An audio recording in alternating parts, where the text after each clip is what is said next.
Bakunzi b'urubuga bwa Yesu TV ndabaramukije amahoro y'umwami wacu Yesu Kristo. Muri kino gitondo ndamukije abari hafi n'abari kure bose, ndabaha ikaze muri uyu mwanya wo kumva ijambo ry'Imana. Uyu mwanya tugira twumve ijambo ry'Imana iri mu gitabo cy'Itanguriro igice cya 16 duhereye ku murongo wa 4. Turasoma mu izina rya Yesu Kristo, hanyuma tuheze turabire hamwe ico ijambo litubwira. Ku murongo mu gice cya 16 ku murongo wa 4 haravuga ngo nuko ararira Hagari asama inda, maze abonye ko asamye inda bimutera gukengera inabuja. Sara abarira Aburahamu ati, aka gakengerwe ngengerewe kazoba ku mutwe wawe, ko nashize inshoreke yanje mu gikiriza cawe. Uhoraho naducira urubanza twe nawe. Aburahamu yishura Sara aterega inshoreke yawe ni wewe uyigaba ukayiganza, numugire ukugomba kose. Nuko Sara amukoresha agatuzo, araruha aramuhunga. N'aya majambo ngomba tumara kanya turiko turaganirako. Aya n'amajambo akomeye, tugomba turabe ingene ijwi ry'Imana rivugira mu muntu. Imana ivugira mu muntu, ijwi ry'Imana rivugira mu mutima w'umuntu. Ingene umuntu yotahura ijwi ry'Imana, kumvira Imana,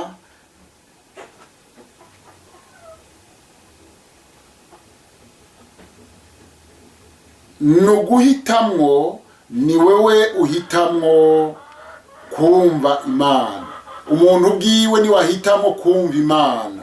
Umuntu bwiwe ni wahitamo kumva ico Imana ivuga. Icambere nugushira umutima ku Mana.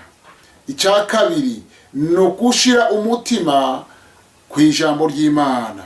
Icya gatatu nukuvuga uti ndagomba kumva Imana ivugana nanje. Hanyuma ugahwekerera imbere y'Imana, Imana ikavugana nawe, kandi bituma iyo wekereye imbere y'Imana bituma Imana ivugana nawe, bituma Imana ikubwira, kandi bituma nawe ubwawe wumva icyo Imana ivugana nawe. Nibisaba ko uba ufise ingabire yo kumva ijwi ry'Imana. Oya, kumva Imana singabire, kumva ijwi ry'Imana singabire. Ego birashoboka ko biba biri mu ngabire, ariko Imana ivuga mu buryo bwose. Imana irashobora kuvugisha utakizwa ashobora kumva ijwi ry'Imana, n'uwakijwe ashobora kuryumva. Rero reka turabe, ni wewe ubwawe uhitamwo ukavuga uti ntacyo nshobora gukora Imana itavuganye nanje. Uko uhitamo niko Imana igukorera. Uvuze uti ntacyo nshobora gukora, ntacyo nshobora kuvuga Imana itavuganye nanje, Imana iravugana nawe. Kenshi iyo ibyo umuntu acamwo canke yisangamwo bivana n'ingene umuntu yahisemwo. Kenshi ibyo umuntu acamwo n'ibyo umuntu yisangamwo bivana ingene umuntu yahisemwo. No kuvuga haraho hazijura ikakubwira iti reka gukora iki, hanyuma nawe ukaca ukora ibyawe. Ni ukuvuga ngo ubuhisemwo gukora ibyo ugomba. Aho rero kuko wumviye ijwi ryakurongoye uza gusanga uhisemo gukora ibidahwanye n'ubugombe bw'Imana.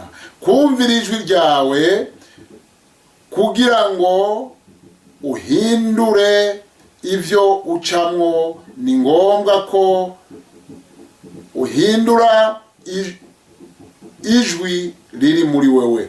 Kugira ngo uhindure ivyo ugomba gucamwo utegerezwa kumvira ijwi riri muri wewe. No kuvuga ngo Imana, hari ijwi ry'Imana rije muri wewe rikakubwira riti jana inzira, hanyuma nawe ukaryangira ukacuhindura ukavuga uti njani, nukuvuga n'amajwi abiri ariko araniganira muri wewe. Rero ni wowe ubwawe utegerezwa guhindura inzira utegerezwa gucamwo bivanye nuko wumva ijwi riri muri wewe.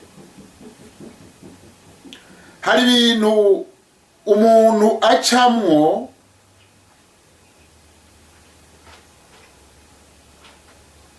nawe yosenga gute adashobora kubivamwo cyangwa adashobora kubirengana. Rero ivyo bintu ni biki? Ni vya bindi iyo utumva ijwi ry'Imana ugaca mu byo wigombeye, hamugaze ugasenga uti Imana, ibi bintu ndimwo ndagomba kubikorerako, ibyo nishobora kubivamwo kuko ni wewe wavyihitiyemwo. Reka turabe, hari amajwi menshi atuma umuntu akora uko bidakwiye canke umuntu akiyumvira nabi.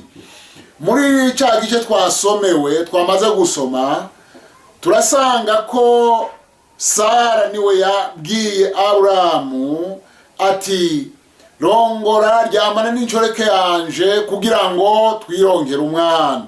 Murumva ni Sara yahisemwo, yumviye ijwi ryiwe ahitamwo kubwira umugabo wiwe Aburahamu ati ryamana n'inshoreke yanje. Ibi rero byaragoranye ingene Sara bivamwo kuko niwe yahisemwo, niwe yihitiyemwo kwironderera umwana avuye ku nshoreke. Inshoreke yiwe ko twamaze kubyumva imaze gusama inda yatanguye kumusuzugura, kumukengera, tangwa gukengera Sara nawe yarashavuye, yarababaye kuko niwe yavyikwegeye. Rero hariho amajwi twumvira bikatugora ingene tuyarengana, bikatugora ingene tuva muri bya bindi twagiyemo kuko twumviye amajwi ari mu mitima yacu. Imana idufashe, Imana idushoboze, Imana iduhe kurengana mwene ayo majwi, cyane cyane twumvire ijwi ry'Imana. Imana ishimwe. No kuvuga ngo aha turumvise twabonye ingene Sara yahanuye umugabo umugabo we Aburahamu aramuhanura ngo aryamane n'inshoreke yiwe hanyuma aronke umwana. Sara amaze kubona inshoreke yiwe Hagari afise inda, no kuvuga noneho umubabaro uramwuzura, atangura kumugirira ishari, atangura kumugirira ishavu kuko Hagari yari yasamye inda. Sara nawe atamwana yari bwaronke. Amajwi y'abantu aratuma umuntu akora uko bidakwiye kuko yumvise amajwi y'abantu. Turabona Ana nawe nyene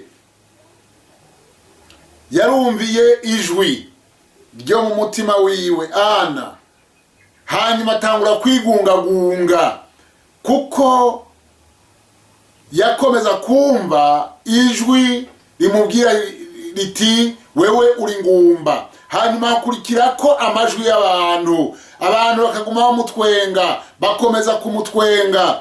Ariko Imana ishimwe, hageze igihe Ana yatahuye ibanga ryo kwegera Imana. Imana ishimwe, amaze kwegera Imana, Imana yaramuhinduriye, imuhindurira ibihe, hanyuma asama inda aronka umwana. Haje ijwi rivuga ngo igihe kigeze, aho iki kigeze uzoba ufise umwana. Imana ishimwe. Ni ukuvuga ngo ijwi ry'Imana riraremesha. Reka tuje imbere. Hariho amajwi y'abantu, na Mose nawe yarumvise amajwi y'abantu. Mose yumvise amajwi y'abantu igihe yakubita wa muntu agapfa. Hari ijwi ryaje rivuye ku muntu riramubwira riti ugomba kungira nk'uko wagize wa munyegiputa. Amaze kumva iryo jwi ariruka arahunga. Reka turabe uwundi yumvise ijwi ry'abantu. Ni ukuvuga ijwi ry'Imana itandukanye n'ijwi ry'abantu. Daniyeli yumvise ijwi ry'abantu igihe abantu bamubwira ngo nasenge igishushanyo, ariko aranka hamwe n'abagenzi biwe. Turabona ko Daniyeli bamutereye mu rwobo rw'intambwe. Imana ishimwe ko Imana yajanye nawe. Imana yajanye nawe mu rwobo rw'intambwe, hanyuma kandi ivanayo nawe. Imana yakomeje kwiyerekana ari mu rwobo rw'intambwe. Intambwe ntacyo zamugize. Imana ishimwe. Imana ikora ibitangaza hanyuma avayo. Bisobanurwa ngo iyo umuntu yubaha Imana, naja mu bibazo, naja mu bigeragezo, Imana ijana nawe mu bigeragezo. Haleluya. Imana ijana nawe, igendana nawe mu bigeragezo, hanyuma ikavana nawe mu bigeragezo kugira ngo agire intahishitse. Imana ishimwe. Daniyeli amaze kuva mu rwobo rw'intambwe, yavuyeyo yubashwe, yavuyeyo akunzwe, yavuyeyo ari umunyacubahiro. Reka dukomeze kubaha Imana kugira ngo nayo twubahishe. Imana ishimwe. Reka tubandanye. Hari amajwi menshi y'abantu, kuko kenshi amajwi y'abantu aca intege. Turabona hano Mariya nawe mu isezerano rishasha mu butumwa bwiza bwa Matayo, amajwi y'abantu yaje kuri we aramubwira ngo atwaye inda y'ishushu. Hanyuma nawe nyene haza ijwi muri we ryo kunyegera, agomba kunyegera kugira ngo abantu ntibamenye ko afise inda. Imana ishimwe. Ariko Imana iramubwira iti utwaye inda ya mpwemu yera. Na Yosefu nawe yumvise ijwi ry'abantu n'ijwi riri muri we, yiyumvira kubengera Mariya mu mpisho, ariko Imana imuseruka ku ijwi ry'Imana ryama riremesha. Imana ivuze turarema. Imana ishimwe. Hanyuma ryajwi riramubwira riti Yosefu ntutinye kurongora umugeni wawe Mariya, kuko atwaye inda ya mpwemu yera. Imana ishimwe. Kuko atwaye inda ya mpwemu yera. Ijwi ry'Imana riravuga. Rimaze kuvuga, Yosefu yongera asubiza umutima kuri Mariya. No kuvuga ngo ijwi ry'Imana igihe cyose ryama riremesha, ariko ijwi ry'abantu rirasambura. Ijwi ryo mu mutima, mu mitima yacu naryo ritujana mu bitagira ikimazi, rikatujana mu nzira zitarizo. Twame twita kumvira ijwi rya mpwemu yera. Erega no kuri Yesu Kristo amajwi y'abantu yaraje, ariko ntacyo yakoze. Yesu Kristo yahisemo kumvira ijwi ry'Imana. Haleluya. Imana ishimwe cyane. Rero umviriza, kuri wewe amajwi y'abantu ntazobura, amajwi aguca intege ntazobura, amajwi akubuza amahoro ntazobura, amajwi akubuza urugendo ruja mu ijuru ntazobura. Ariko humura, dufise Imana. Humura, urafise Imana. Imana iri mu ruhande rwawe. Haleluya. Imana iri mu ruhande rwawe, izogucira inzira ahatagira inzira. Imana izokubwira iti ndi kumwe nawe nubandanye. Imana ishimwe. Ijwi ry'Imana riri mu ruhande rwawe, kandi ijwi ry'Imana ryama riri hejuru y'ayo majwi yose. Ijwi ry'Imana riraremesha, ijwi ry'Imana rirabohora, ijwi ry'Imana riratabara. Nuryumvire hanyuma rizogutabara kandi rizogendana nawe. Imana iguhezagire. Ngomba dusenge.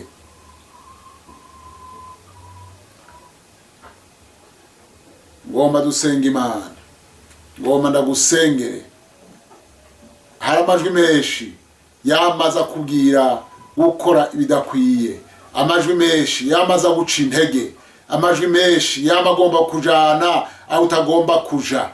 Ariko hari ijwi ry'Imana ryumvire, niriri kubwira ngo ndi kumwe nawe, niriri kubwira ngo nzogutabara, niriri kubwira ngo nzogendana nawe, niriri kubwira ngo nzogukura muri ivyo bibazo urimo. Umva, nuryumvire hanyuma uryizere, Imana izobana nawe. Ngomba dusenge. Mwami Imana yacu, Mana uhambaye, Mana ukora ibitangaza, ndasengeye umuntu yumva aya majwi amuca intege. Bana nawe mugirire neza, mutabare mu bibazo arimo, mutabare mu ngorane arimo, mu izina rya Yesu Kristo ndamusengeye. Mana umugirire neza kugira ngo akomeze kumva yishuwe. Kumwe wishura Ana, mwishure. Umaze kwishura Ana byarahindutse. Bamwe bamutwenga, bamwe bamuca intege, none batangura kuhindura amajambo, bahindura uko bamuvuga. Baravuga ngo Ana none hafise inda, kare bavuga ngo ni ngumba. Ndagomba ko uyu muntu muhindurira ya majambo bamuvuga kumuhindurire mu izina rya Yesu Kristo. Izina ryawe rihabwa icubahiro Mana. Urakoze ugiye guhindura ibihe kuri uyu muntu. Urakoze, byose ni mu izina rya Yesu Kristo ndabisabye. Amen. Amen. Amen. Amen. Amen. Amen.